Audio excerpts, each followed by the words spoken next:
H-Town, the schedules have been released. The Texans will face the Rams in week 1, marking the start of a challenging 2025 season. On today's show, I'll discuss why playing LA in week 1 could benefit the Houston Texans, right? They'll see where they are, and having an early bye week might not be as bad as it seems. Ready or not, it's time to talk Texans.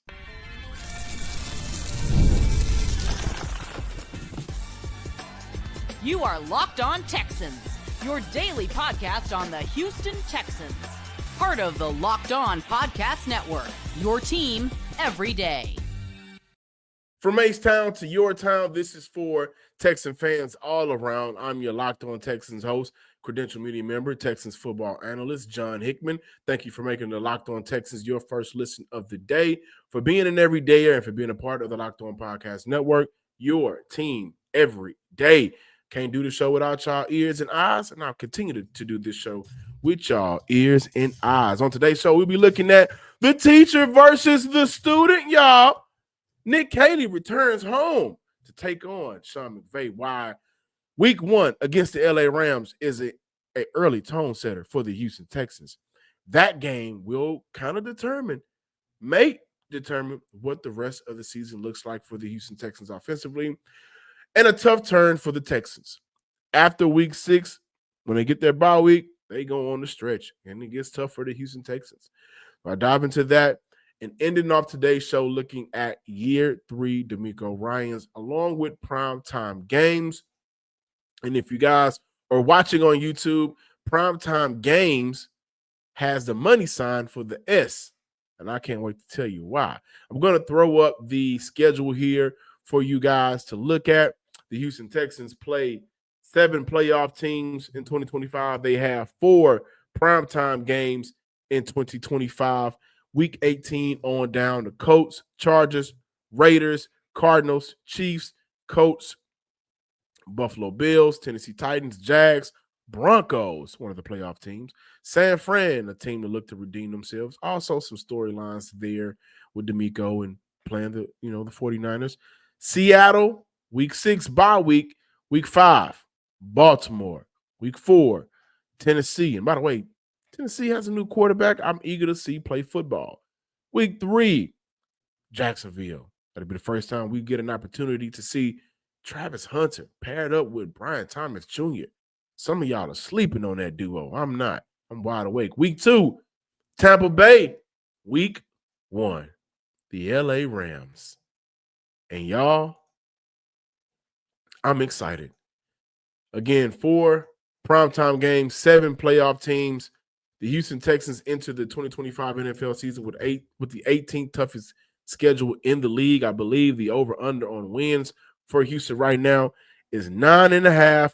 But where I'll start off with Nick Caley going back to play the Rams, to coach against the Rams, week 1, teacher versus the student. Does that do anything for the Houston Texans? Does Caley bring any inside trading information? You won't have to deal with the FCC or any federal laws if you let the Houston Texans know, like, hey, Matt Burke, hey, Dino, they like to run this concept on this 3rd and down the distance on this side of the field. Hey, Raw White, have your D-line ready because they'll pull right here on the play action. You won't get in trouble. Trust me, you won't. You know how those looks are. But in sports, this is why I'm excited about week 1. In sports, there's always foreshadowing moments where whether something goes good or bad, you can point back to a specific moment to pinpoint where it either all clicked or where it all went wrong for a team. For Houston, it was training camp and preseason in 2024. By the Detroit Lions game of last year, we all kind of looked back and had real conversations with ourselves and in our circle and said, honestly, everything that we see wrong now, we saw it in preseason, and it was not fixed. And now we look at the notion that with the uptake in competition this season, preseason shouldn't be the eureka moment for Houston. Like, it was preseason where it all went wrong and they didn't fix it. No, it won't be preseason. But week 1 against the Rams could tell it all for the Houston Texans. Why? Well, because either the offensive line competition and the new first-time play calling offensive coordinator works out, where I'm not necessarily saying they win the game. And of course, this is May. We're talking about a game in September. Way too early conversations, maybe. But if that offensive line, if those woes that carried over from last year and the concerns that a lot of people have from this 2025 free agency and the draft, you didn't bring enough offensive linemen in. The guys that you brought in aren't good enough. A first-time play caller, Nick Caley, we love his concepts and what we think he'll bring, but we haven't seen it. Either all of that works out or we'll be getting a glimpse of the disaster that stemmed from not getting good, experienced players and play calling in the building to absolve themselves from their past sins in 2024. Because, guys, the same way teams at the end of the year had the game plan for the Houston Texans defensive line, yeah, that's what the Rams defensive line is like. Fisk, Young, Jared Verse. I read an article where a journalist called him a future defensive player of the year type of player, Jared Verse. The Rams pressured quarterbacks on nearly 43% of their dropbacks in 2024. The highest pressure rate in the NFL, according to Next Gen Stats. And Cam Robinson, the new $14 million man who is now in Houston, started off last year with the Jacksonville Jaguars. Now, we know he didn't make the playoffs with them. They were god-awful. But he made it with Minnesota. And Minnesota played the Rams in the playoffs. Will he be able to redeem himself from that tough playoff game where he allowed 11 hurries, 12 pressures, 1 sack, according to Pro Football Focus? The reason why I'm really excited for the fan base, the Houston Texans, who I think will do a very good job. I'm on the bandwagon of the competition will work itself out because the coaching will be there. And neither was the case last year for the Houston Texans. The coaching wasn't there, and we all know for sure the competition wasn't there. So I think we'll see a change in all of that, and we'll get the best 5 out there. But how the Houston Texans went about free agency and the draft and bringing in new coaches. I mentioned the other day, 5 new offensive coaches. How they went about bringing in new personnel into the building. If it looks bad week 1, after the competition, after putting out the best 5 that they felt were the best 5 on the field, if it all looks bad, then Texan fans, you guys who have been in the comments, you guys who have tweeted me on social media and have stated how you felt, you guys will be right. Because they could have went outside the building. They could have got a inexperienced play caller. They could have looked at the guard situation here in Houston and said, we need to bring in a name that matches name money and name play instead of the guys that they brought in. You know, they also probably, the conversation would be, why didn't you do that in the draft as well? That's why week 1 against the LA Rams is so exciting. And I'm going to ask you guys right now, please put in the comments, do you feel the Houston Texans right now, how the roster stands, 90-man roster, they'll cut it down to 53 once we get to the end of the preseason. Do you guys feel confident about the offense being able to do the defense a solid? And I'm going to tell you another thing. Chris Shula, the defensive coordinator for the Rams, he ain't nothing to be messed with. And you know who knows that? Nick Caley, y'all. Nick Caley knows that. They've been to those meetings together. He's seen him go through the installs, the indie drills. He understands what Chris Shula looks like as a coach and what he does well and how he likes to attack defenses. Listen, here's a number that I like, and I want to share with you guys from Chris Shula and his defenses. The Rams were one of the most effective blitzing teams in the league, ranking first in pressure rates on blitzes, right under 50%, and 5th in yards per play allowed, 5.5 in the regular season and postseason via Next Gen Stats. Nobody on the Houston Texans knows this better than Nick Caley. So does he have an upper hand? I would say yes. He knows what that guys want to do. And he also knows that guy knows what he wants to do to be successful. You guys should be excited about week 1. Do you feel like this is an offense that can carry the Houston Texans to an AFC championship game? Do you feel like this is an offense that could absolve themselves from last year's sins and help out the defense after the defense saved them time and time again? Please put that in the comments. But this is the team that they chose to put together, from the coaching staff to the players. And now once they get past week one, they get a few games in their system. Once they get a break, it gets a little hard for Houston. It gets a little tough for Houston because they got some games to be played after their early breather. So when I come back, we look at the tough turn for the Houston Texans and how can they overcome an early bye week. More Locked On Texans on the way. But the playoffs, the NBA playoffs, I mean, dare I say the NBA playoffs has been better than the NFL playoffs? Dare I say it? Every night, you got a highlight-worthy performance. Every night, it looks like there's another comeback. Or you just got Halliburton. What the Halliburton? Making clutch play after clutch play for the Indianapolis Pacers. Whether it's game-winning shots, breakout players, there's never a better time to get in on the action than right now. And FanDuel makes it easy to stay in the game before tip-off and live. Player props, performance trends, same-game parlays. Fans have more ways than ever to play smart and win big with FanDuel. Which players are showing up in the biggest moments, and how can you track their trends to help build your next bet? FanDuel got you covered. If you've got a read on a player who's heating up, don't back up now. Do it now. Get in on that bet. Back it up with a same-game parlay. And how could a $200 bonus in bets add to the excitement if your first $5 bet wins? How can that add to the excitement? I know how to add to my excitement. Even if you're new to FanDuel, perfect time to sign up. Head to FanDuel.com and place your first $5 bet. If it wins, you'll get $200 in bonus bets. Make every moment more with FanDuel, the official sports betting partner of the NBA.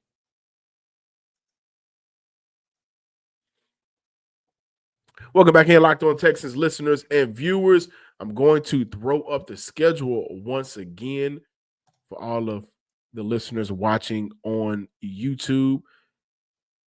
After week 6, the week 6 bye, the Houston Texans go on a run of playing against the Seattle Seahawks, San Francisco 49ers, Denver Broncos, the Jags, Tennessee, Buffalo, Indy, Kansas City, Cardinals, Raiders, Chargers, Colts.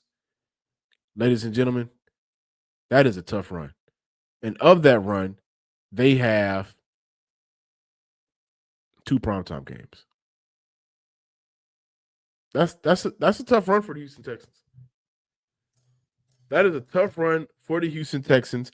And when I look at, okay, how can Houston overcome that? What is the blessing in disguise for the Houston Texans? Right? Because that'll be the rough part of their schedule. Just the byproduct of having an early bye week.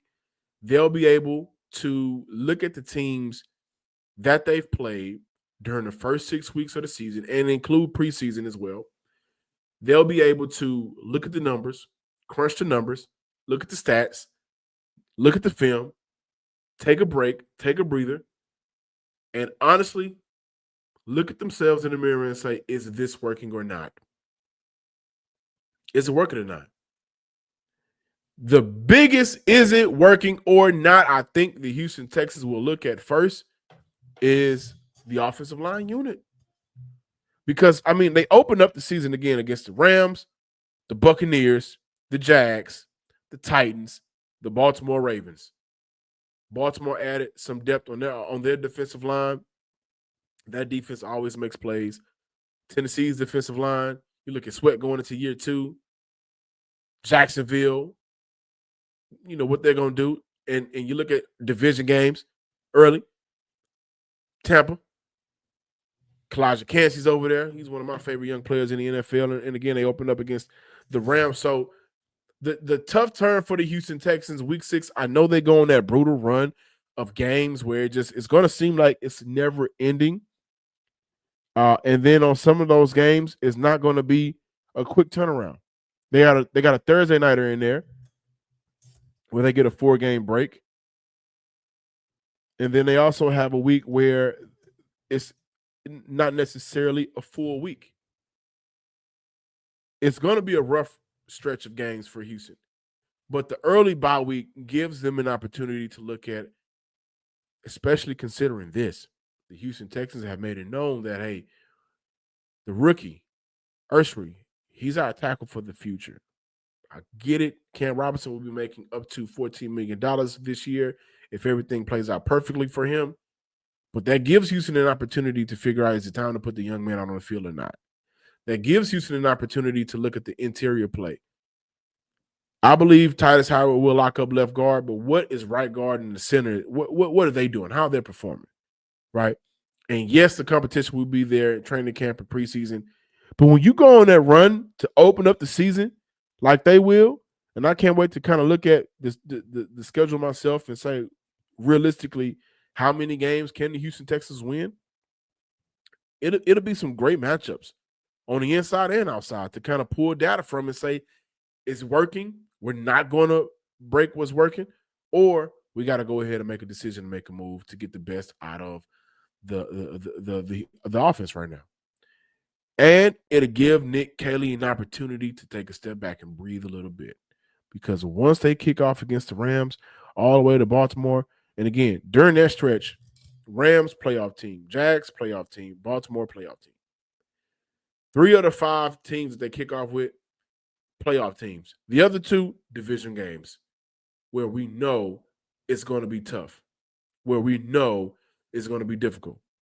Tennessee was able to swing a game last season when they were not the better team. So now with better quarterback play, now with the roster being elevated, it's a better team. No Will Levis out there. All of this is for perspective for the Houston Texans to take a breather, take a step back, reassess, and decide whether it's smart to move on or whether it's time to make a change. And I think that's a blessing in disguise for the Houston Texans. It absolutely is. I think that's the best way to look at it. I asked the fans on Twitter, how do you guys feel about the early bye week? Hate it, love it. And my man, shout out to my man, Brad Hampton 713. He said he love it. Early enough to nip any issues in the bud. And if there's a run late, you don't have to ruin it by a bye week. Too early, my man Joe Lee, love it. Some of you guys love it. And the vision, I think, is clear. With all of the newness surrounding the Houston Texans, some of those guys need a break. They'll need their in-season break. It'll be their first time having to be in those positions with that type of priority that they'll have. Cole Popovich, he is a top offensive line coach. Now, he ain't on assistant. Yeah. It'll be a great time for the Houston Texans to look at everything. Also, the tough part of the schedule, and I think it's just the schedule overall. Excuse me. I think it's just the schedule overall. The Houston Texans played the NFC West this year. San Fran, Seattle, Arizona, and the Rams. That is going to prove whether or not the Houston Texans are real or not. Because defensively, I trust the Houston Texans to play swarm defense and bring that physical nature to the game. That's how the NFC West plays. We have to be honest, all of our concerns for the most part will be centered around how will the offense perform. And again, it goes back to opening up week 1 against the Rams, a very good team, a playoff team that could very well take advantage of the newness surrounding the Houston Texans. Now, year 3, DeMeco Ryans, plus primetime games. That is a conversation that needs to be had. So we'll have it here on the Locked On Texans podcast to close out today's show. Thank you for making Locked On Texans your first listen today. For your second listen, check out Locked On NFL Scouting. The NFL draft is over. The schedules are out. We're all excited about the 2025 season, but the roster moves and news never stop. Host Kyle Krabs and Joe Marino will make you the most informed NFL fan this offseason. Find Locked On NFL Scouting on YouTube and wherever you listen to your podcast. Before we close out today's show, super excited for the 2025 season. Hey, them tickets on sale, y'all. And let me just say this. Let me just say this, because I've seen the games. And sometimes I feel like Detective Carter in Rush Hour 2. Sometimes I feel like that when I go to some of these games and I look at how many visiting jerseys are filling up the NRG Stadium, and we don't know how long the NRG Stadium will be left. If there's any time to get in on the NRG Stadium right now, it's this year. Get to a game, get you a Trill Burger. But sometimes I feel like Detective Carter. Why didn't y'all tell me these teams roll like this, man? And even more, why y'all ain't rolling like that, Texan fans? This is a great year to get out to watch a Texans game. Honestly, the tailgating is great. The fan reaction is even better. The food at the stadium is great. Again, go get your Trill Burger, get you a couple of beers, take the family out. But please, I don't want to see other teams out-teaming y'all at the NRG Stadium this year.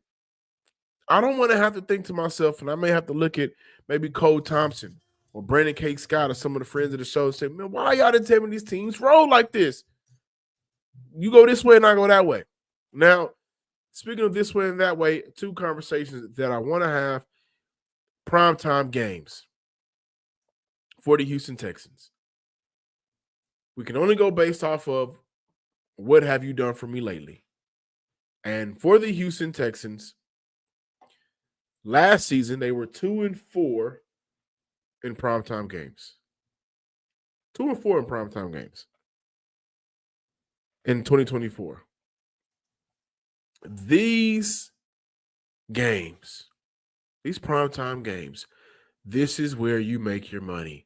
This is why games has the money sign, because in this league, your money is your respect.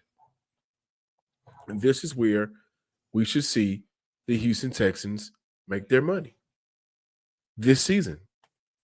Again, I mentioned they have 4 primetime games this season. KC, Buffalo, Tampa. And when I look at the 2024 season, I don't think Houston's perception ever recovered from the Detroit loss because the jury was out. And the fact of the matter is, teams around the league knew, keep it close and watch their offense fold. The defense will be on the field too long, making play after play after play. By the time the fourth quarter roll around, just keep it close. Keep it close, and former offensive coordinator Bobby Slug play calling will eventually give opposing teams a shot. Keep it close, and the offensive line will undoubtedly break down, and the protection for CJ won't be there. And teams can start hitting Joe Mixon in the backfield, and CJ Stroud will be rattled by the pressure, and those big plays down the field won't be open anymore. Just keep it close. Keep it close. So much so, Houston lost 3 of the final 6 regular season games by 1 score after the Detroit loss. So for the 2025 season, for the primetime games that they have for this year, don't allow that to be the narrative. That's the message that I have for the Houston Texans. They cannot go into 2025 carrying over that funk, and this is why week 1 will be so telling for the rest of the year, because you'll be able to pull all of the positives and negatives, the things that worked, the things that didn't work, and build off of that and let some of those things go by the wayside. An early bye week also allows for Houston to have that option as well. But at the end of the season, if we're having that conversation where teams know, keep it close, and they'll fold, or they're getting these primetime games. And a couple of seasons ago, they didn't have those primetime games. They're getting these opportunities, and they're wetting the bed. Then they can win the AFC South again. They can have it for 3 years in a row. But when the playoffs come, the thought process, and I guarantee you guys, they will be viewed like this.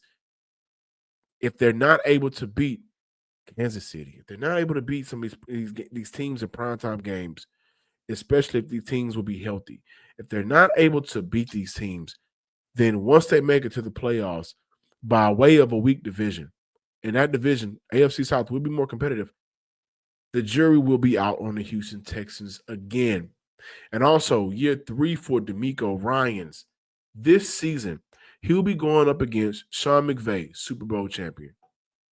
Todd Bowles, Super Bowl champion. Beat him in 2023. That amazing comeback win where C.J. Stroud and Tank Dell was on sync like we've never seen before.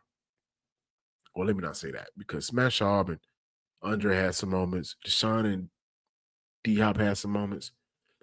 But CJ was just on another level against Tampa. John Harbaugh, the Ravens, Super Bowl. Kyle Shanahan, Super Bowl appearances. Sean Payton, Super Bowl. Andy Reid, Super Bowl. The caliber of coaches DeMeco Ryans is going up against this season.